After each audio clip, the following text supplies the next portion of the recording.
हाँ तो चलिए फाइनली प्यारे बाबू आज की इस क्लास में जो है हम लोग पढ़ने वाले हैं क्लास 12 होम साइंस के मोस्ट बीआई ऑब्जेक्टिव क्वेश्चन को, जो कि आपके फाइनल बोर्ड 2025 के फाइनल बोर्ड परीक्षा में पूछे जाएंगे, जो कि आपके 11 फरवरी के जो एग्ज़ाम होने जा रहे हैं उनके लिए बहुत ही बेहद महत्वपूर्ण प्रश्न को आज के इस क्लास में हम लोग पढ़ने जा रहे हैं। तो आप लोग इस क्लास को बिना छोड़े लास्ट तक देख लीजिए। आप सभी प्यारे बाबू से हाथ जोड़कर निवेदन हम करते हैं, क्योंकि हर एक प्रश्न आपके लिए बहुत ज़्यादा महत्वपूर्ण आज लाए हैं। तो आप लोग क्लास को लास्ट तक देख लीजिए, ताकि आपको जो है ना एक भी क्वेश्चन एग्जाम में ना छूट पाए। तो क्लास को लास्ट तक देखते रहिए आप लोग। और जो भी प्यारे बाबू नए जुड़े हैं आप लोग चैनल को जरूर सब्सक्राइब कर लीजिएगा, क्योंकि आप लोग की तैयारी यहाँ से बिल्कुल फ्री पीडीएफ के साथ कराई जाती है। साथ ही साथ आप लोग को यहाँ पर चैप्टर वाइज भी आपका रिवीजन कराया जाता है सभी सब्जेक्ट का। तो अगर आप अच्छे से अच्छे तैयारी करना चाहते हैं तो आप CKS ऑनलाइन क्लासेस को सब्सक्राइब करके जुड़ सकते हैं। क्लास के बाद आपको हम नंबर दे देंगे, उस नंबर पर आप मैसेज कर लीजिएगा, आपको यहाँ से बिल्कुल ही फ्री पीडीएफ मिल जाएगा।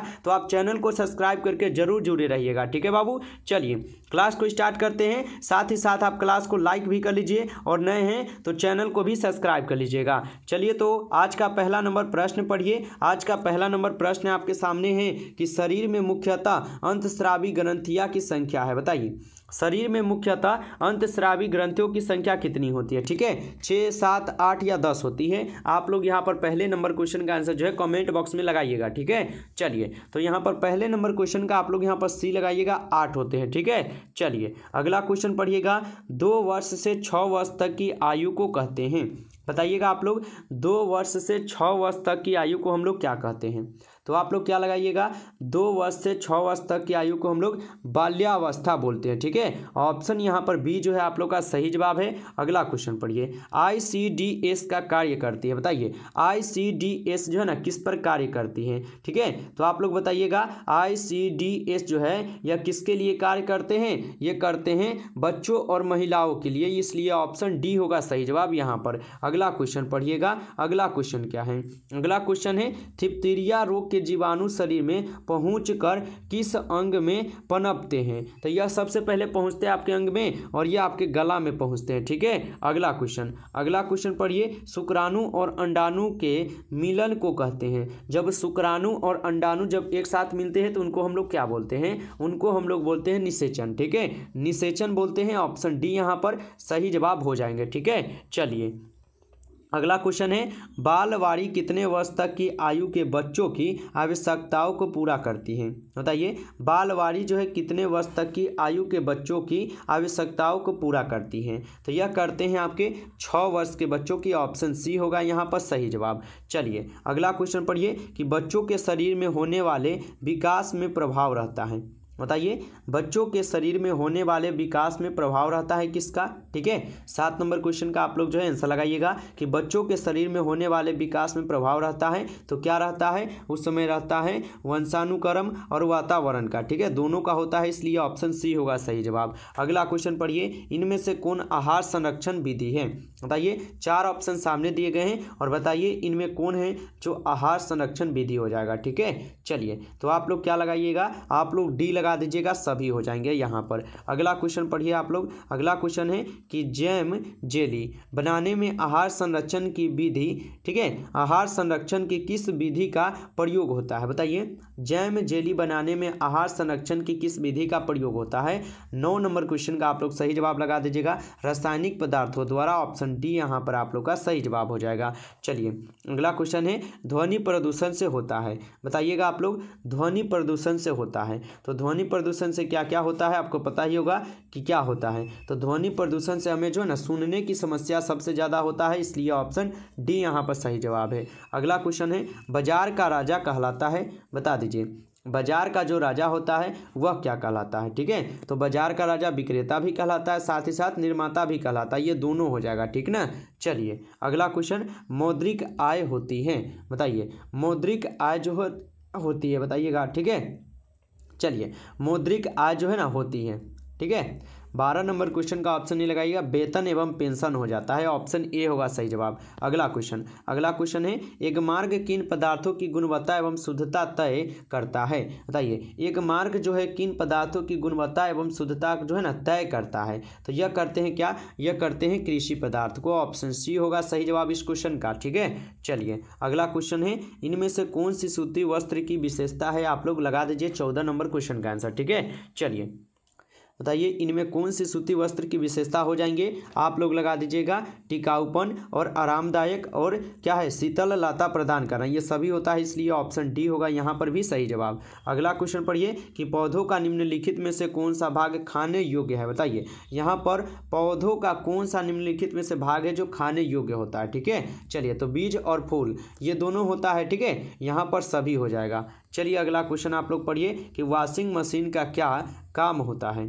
बताइए, जो वॉशिंग मशीन होता है आप लोग के घर में भी होगा। ठीक है, बहुत सारे बच्चे को होगा वॉशिंग मशीन घर में, कि वॉशिंग मशीन का क्या होता है, तो आपको पता है कि वॉशिंग मशीन में जो है हम लोग का क्या हो जाएगा, धोना हो जाएगा, खंगालना हो जाएगा और सुखाना, ये तीनों काम हो जाता है वॉशिंग मशीन में, इसलिए ऑप्शन डी हो जाएगा यहाँ पर सही जवाब। अगला क्वेश्चन है सफ़ेदी सूती वस्त्र पर लगाई जाती है। बताइए सफ़ेद सूती वस्त्र पर क्या लगाई जाती है, पानी, नील, गंदगी या कोई नहीं, बता दीजिए। सफ़ेद सूती वस्त्र पर क्या लगाई जाती है, तो आप लोग देखे होइएगा कि आपके माता पिता है, ठीक है, ये किसी जग जुग में या किसी फैशन पर जो है आपको धोती, जिसको बोलते हैं धोती जो है उस पर नील चढ़ाई जाती है। ठीक है, इसलिए नील हम लोग बोल सकते हैं, ऑप्शन बी होगा सही जवाब। अगला क्वेश्चन, निम्न में से कौन सा गैस वायुमंडल को प्रदूषित करता है। बताइए निम्न में से यहाँ पर कौन सा गैस है जो वायुमंडल को प्रदूषित करता है, तो यह हो जाते हैं आपके कौन से गैस, कार्बन मोनोऑक्साइड होगा। ठीक है, कार्बन मोनोऑक्साइड सही जवाब है, ऑप्शन सी। अगला क्वेश्चन, वसा का स्रोत है। बताइए वसा का स्रोत क्या होता है, इसका स्रोत घी होता है। ठीक है, चलिए अगला क्वेश्चन कि खाद्य पदार्थ के सड़ने का क्या कारण है। बताइए खाद्य जो पदार्थ होता है उसका सड़ने का कारण होता है सूक्ष्म जीवाणु, ऑप्शन बी होगा सही जवाब। अगला क्वेश्चन पढ़िए आप लोग। अगला क्वेश्चन क्या है, विटामिन सी की कमी से कौन सी बीमारी होती है। बताइए आप लोग, जब विटामिन सी की कमी हमारे शरीर में होती है तो उस समय कौन सी बीमारी हो जाती है। ठीक है, चलिए रतौंधी आप लोग का क्या होता है, विटामिन ए के कमी से। ठीक है, इसलिए हम लोग का स्कर्वी रोग होता है उस समय विटामिन जब सी कमता है तो। चलिए अगला क्वेश्चन, नमी के कारण होता है। बताइए नमी के कारण क्या होता है, नमी के कारण जो है क्या हो जाता है, डिहाइड्रेशन हो जाता है, ऑप्शन सी होगा यहाँ पर भी सही जवाब। अगला क्वेश्चन है निम्न में से कौन विशिष्ट बालकों का प्रकार नहीं है। ठीक है, बताइए 4 ऑप्शन दिए गए हैं और आपसे पूछ रहा है कि निम्न में कौन विशिष्ट बालक का प्रकार नहीं है। यहाँ पर तो नहीं पूछा है तो आर्थिक क्षमता लगाइए, अक्षमता हो जाएगा, ऑप्शन ए यहाँ पर सही जवाब हो जाएंगे। अगला क्वेश्चन पढ़िए कि गर्भ अवस्था का लक्षण है। बताइए तो गर्भावस्था का लक्षण होता है प्रातःकाल की क्या है, मिलचना भी होता है, बार बार मूत्र त्याग होना भी होता है, और माहवारी का बंद होना। ठीक है, जिसको हम लोग पीरियड भी बोलते हैं या महीना भी बोलते हैं, ऑप्शन डी होगा यहाँ पर सही जवाब। ठीक है, चलिए अगला क्वेश्चन है, इनमें कौन आहार संरक्षण विधि है। बताइए इनमें कौन है जो आहार संरक्षण विधि हो जाएंगे। ठीक है, चलिए तो आप लोग लगा दीजिएगा इनमें से सभी। ठीक है, ऑप्शन डी यहाँ पर क्या है सही जवाब है। प्यारे बाबू अगर लाइक नहीं किए हो क्लास को तो आप जरूर लाइक कर लीजिए, चैनल पर पहली बार जुड़े हैं तो सब्सक्राइब भी कर लीजिए, क्योंकि आप लोग की तैयारी यहाँ से बिल्कुल फ्री PDF के साथ कराई जाती है, और आप लोग का भी एग्जाम है तो एकदम चैप्टर वाइज आपका एक क्लास में आपका एक सब्जेक्ट खत्म कर दिया जाता है, इसलिए आप जुड़ना चाहते हैं तो सब्सक्राइब करके जुड़े रहिए, ताकि क्लास होगा तो नोटिफिकेशन पहुंचेगा आपके पास। चलिए अगला क्वेश्चन, निम्न में से कौन वस्त्रों पर लगे धब्बे को छुड़ाने की विधि नहीं कहलाती है। बताइए निम्न में कौन वस्त्रों पर लगे धब्बे को छुड़ाने की विधि नहीं कहलाती है, कौन नहीं कहलाती है, तो भौतिक विधि बिल्कुल नहीं कहलाती है। ठीक है, अगला क्वेश्चन की ओर बढ़ते हैं हम लोग। अगला क्वेश्चन पढ़िए, निम्न में से कौन शरीर की आधारशिला है। निम्न में कौन शरीर की आधारशिला है, तो प्रोटीन है। ठीक है, ऑप्शन बी सही है। अगला क्वेश्चन, मानव शरीर रचना की इकाई होती है। बताइए मानव शरीर रचना की इकाई होती है किससे, ये होते हैं कोशिका से, ऑप्शन ए हो जाएंगे सही जवाब। चलिए अगला क्वेश्चन है आप लोग का, प्राथमिक रंग कितने प्रकार के होते हैं, तो प्राथमिक रंग हमें पता है 3 प्रकार के होते हैं। चलिए अगला क्वेश्चन पढ़िए, आहारीय मिलावट का अर्थ है। बताइए आहारीय मिलावट का अर्थ क्या होता है, इसका अर्थ हो जाता है खाद्य पदार्थ की गुणवत्ता का स्तर निम्न होना, ऑप्शन ये यहाँ पर आप लोग का सही जवाब है। अगला क्वेश्चन है डेंगू फैलाने का माध्यम है। बताइए डेंगू फैलाने का माध्यम। ठीक है, चलिए डेंगू फैलाने का जो माध्यम होता है बाबू, यह हो जाते हैं आपके कीट। ऑप्शन डी यहाँ पर आप लोग जो है सही जवाब है। अगला क्वेश्चन, खाद्य मिलावट निषेध अधिनियम बनाया गया। बताइए, खाद्य मिलावट निषेध अधिनियम जो है ना बनाया गया। तो यहाँ पर 32 नंबर क्वेश्चन का आप लोग सही जवाब ऑप्शन ए लगा दीजिएगा, 1954 में। ऑप्शन ए यहाँ पर सही जवाब है। अगला क्वेश्चन आप लोग पढ़िए, इनमें कौन पारिवारिक बजट नहीं है। इनमें कौन है जो पारिवारिक बजट नहीं होगा। ठीक है, तो पारिवारिक बजट कौन नहीं, संतुलित बजट, घाटे का बजट और बचत का बजट, ये सभी हो जाता है। ठीक है, चलिए अगला क्वेश्चन पढ़िए कि उपभोक्ता का पूरा अधिकार है। उपभोक्ता का पूरा अधिकार क्या होता है। उपभोक्ता का पूरा अधिकार चुनाव पर भी, सुरक्षा और सुनवाई, ये सभी पर होता है, इसलिए ऑप्शन डी होगा सही जवाब। चलिए अगला क्वेश्चन है, इनमें कौन नवजात के लिए वस्त्रों के खुलने का सर्वोत्तम विकल्प है। ठीक है, चलिए तो इनमें कौन नवजात के लिए वस्त्रों के खुलने का सर्वोत्तम विकल्प हो जाएगा। ठीक है, चलिए 4 ऑप्शन सामने है, बताइएगा कौन होगा।